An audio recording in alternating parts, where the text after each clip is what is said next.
Hi అండి, రాత్రి మిగిలిన అన్నంతో ఎగ్ రైస్ సింపుల్గా ఎలా చేయాలో చూస్తాం. ఫస్ట్ ఉల్లిపాయ పచ్చిమిర్చి కట్ చేసుకొని పక్కన పెట్టుకుందాం.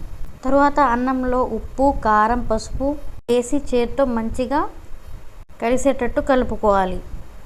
తర్వాత మంచిగా కలుపుకొని పక్కన పెట్టుకున్నాక కడాయిలో ఆయిల్లో కరివేపాకు పచ్చిమిర్చి ఆనియన్స్ వేసి మంచిగా ఫ్రై చేసుకోవాలి.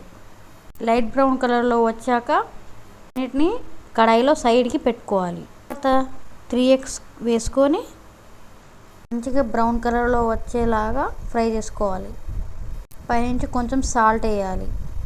ఎగ్స్ ఫ్రై అయ్యాక ఆనియన్స్ ఎగ్స్ రెండు కలుపుకొని తర్వాత అల్లం వెల్లుల్లి పేస్ట్ వేసి పచ్చి వాసన పోయేంత వరకు ఫ్రై చేసుకోవాలి.